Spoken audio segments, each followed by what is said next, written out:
So I'm going to ask, as the last question, my question, and I missed this conversation because I was out on vacation, but was there anything from the discussion with Rosie that intrigued you, that he said that kind of piqued your interest that you hadn't been thinking about?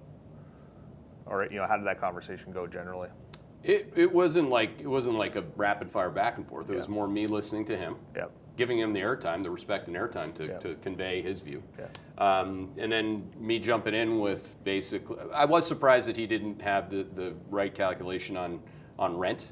If you look at the actual bottom-up data at single detached homes, for example, that's running double digit. He said it was flat. It's not. It's actually interesting that he said that because, and I wrote about this last week, but rent in Canadian CPI was actually up 4.5%. So in Canada, where he's based, obviously, you're really seeing rent come through into CPI, which we'll see in the U.S. as well. Yeah, I was a little surprised too, given that he's just sitting there in Canada, that he has all these.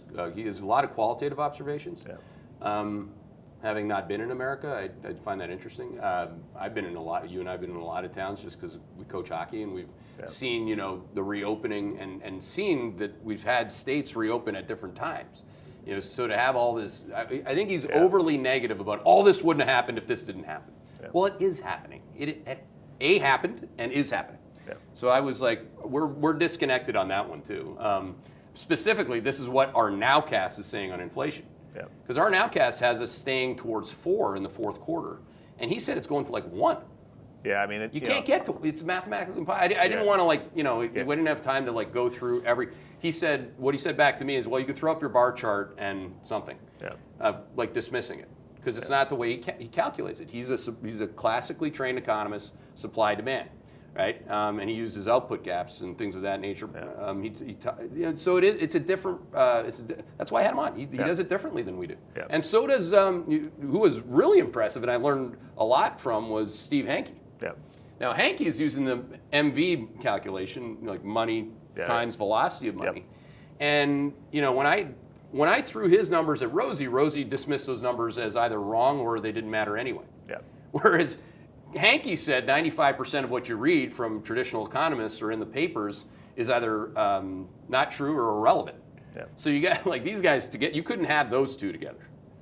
I mean, because they would just it would be I don't know, it'd be like a nuclear reaction. What was his time frame on inflation getting to 1%? The fourth quarter. See, I mean, it's just Whereas Hanke thinks it's going to 6.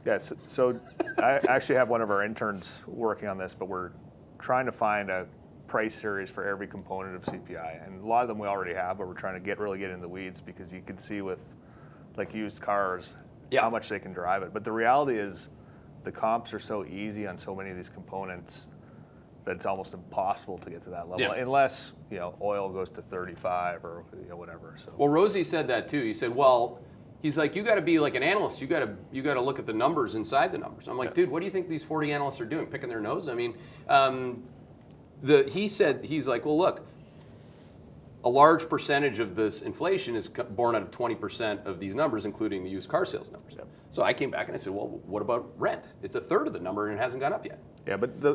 So the problem with that is used cars the comps are still going to be so easy for so long, right? And same with oil, and then rent, to your point, is a third of CPI and is still well below historical levels. And we know that's going to come into the numbers because rent in the real world is higher.